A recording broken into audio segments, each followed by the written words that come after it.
Pythagorean theorem. Am I right? Here's how you pronounce today's lesson. Pythagorean theorem. Say it with me. Pythagorean theorem. Actually, the academic scholarly guys say Pythagorean, like Python, Pythagorean theorem. All right, enough. Let's just, do our thing. Pythagorean theorem. Pythagorean theorem. Okay. So first I want to just explain with a voice, in words and inaudible gestures, what you're looking at when you look at these notes here.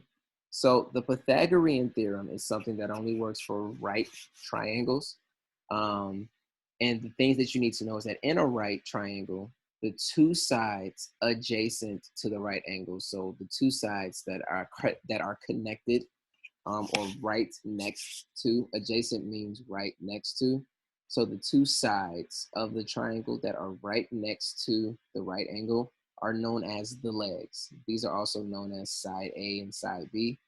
And then the side that is opposite from the right angle is being that angle in a triangle that is signified with a box or with 90 degrees. So the side that is directly across from the right angle is known as the hypotenuse. The hypotenuse is also the longest side of any right triangle. And the Pythagorean theorem tells us how the side lengths of the right triangles are related. Basically what that means is if we only had two sides, if we only had side A and side B of a right angle, we could find side C. And it's a really cool formula that you use, and it's a squared plus b squared equals c squared. So a to the second power plus b to the second power equals c to the second power. Now, some things that I don't want you guys to get confused. Let me stop my video right here just so that you guys can see how serious I am. Okay. You cannot say a plus b equals c. That's wrong. A squared plus b squared equals c squared. And that's the only way that this works. You can't just say this side plus that side equals this side, because that isn't it. That's not the formula. You have to say a squared plus b squared equals c squared.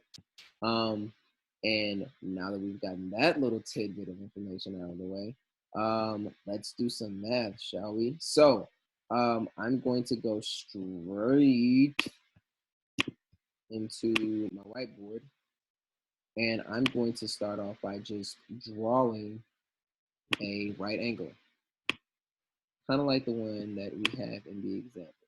Mine's might be a little janky though.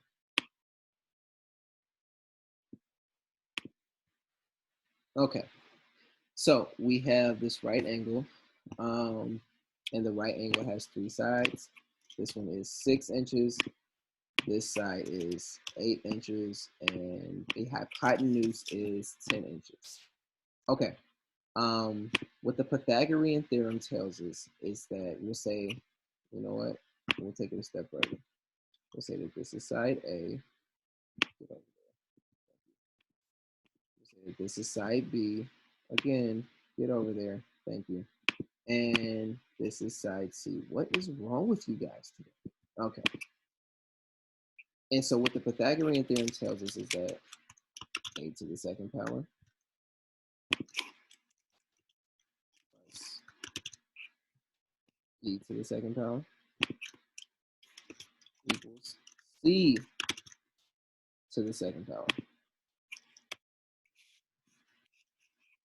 What's going to be fun is if we do this step by step. So first thing I'm going to do is I'm just going to take this formula and I'm going to copy it down here.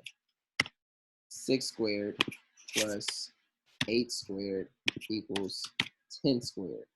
Mrs. Saunders, how am I supposed to know what this is? 6 plus 8 isn't 10. I know, that's why I said don't do it.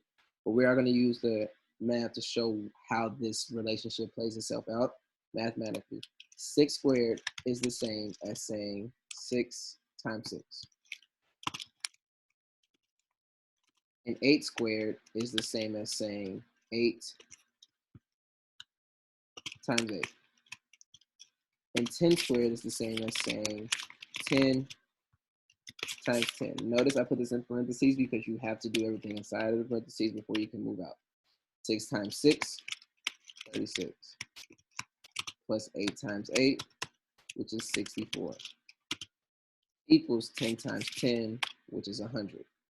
36 plus 64, so we know 6 plus 6 is 10, so 6 plus 64 is 70. 70 plus 30 is 10. We have 100 equals 100. Bada bing, bada bang, bada boom. Our Pythagorean theorem proves that these sides are measurements that can be of a right triangle. Basically, these are the steps that you have to follow each and every time to make sure that you're getting like that right answer each and every time. I'm not even kidding. It's the only way to do it. I'm going to leave this up here, but I'm also going to get ready by doing another right triangle and setting this up for some more work. So if you need to copy this down or put your answers in the video or put your answers in the Google Forms, that's perfect.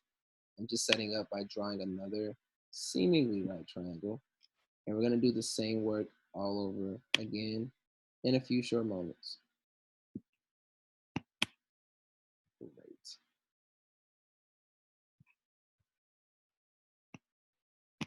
So, by the way, the answer to this question is yes, these could be the sides to a right triangle.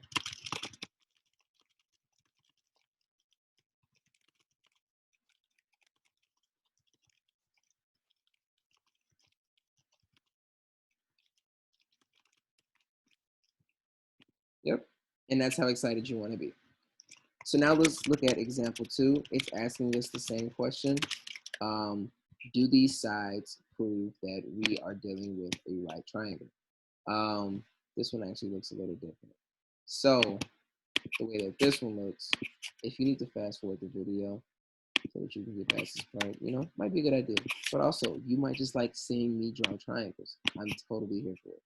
Either way, here we go. Relatively easy triangle to draw.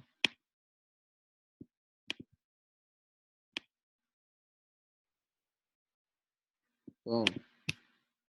And we know that this short little piece is 4. The side to the left is 10. And the hypotenuse is 12. Now the Pythagorean theorem, in theory, the Pythagorean theorem should be able to prove that these are the sides or the measurements for a right angle. How we do that is by, again, plugging in our information. I'm going to start with 4 squared plus 10 squared equals 12 squared. We follow the steps the same way. 4 times 4 plus 10 times 10 equals 12 times 12. You follow those steps. 4 times 4 is 16 plus 10 times 10, which is 100, equals 12 times 12, which is 144. I think we're gonna have a problem. 100 plus 16 is 116. And that is not equal to 144. So the answer to this question is no.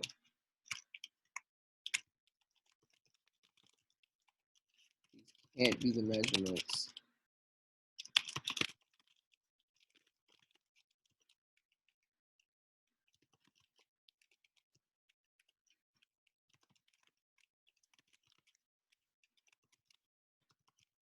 The Pythagorean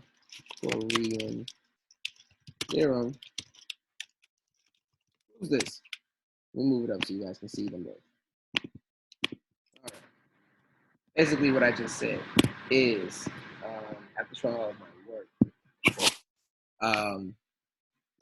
what we learned by plugging the measurement of all three of these sides, 4, 10, and 12, into our Pythagorean theorem, we got 116, and 116 is not equal to 144. So what that tells us is that this looks like a right triangle, but it's not one, because the Pythagorean theorem helps us know that this isn't a right triangle, because when we did the Pythagorean theorem with all of the sides, it was not an equal solution like in example 1. So take that with you and go forth. This is going to be challenging to some. Really encourage you guys to get on office hours. If you need help with this, that is like the best help for you, especially considering this is something that I really was looking forward to teaching in class.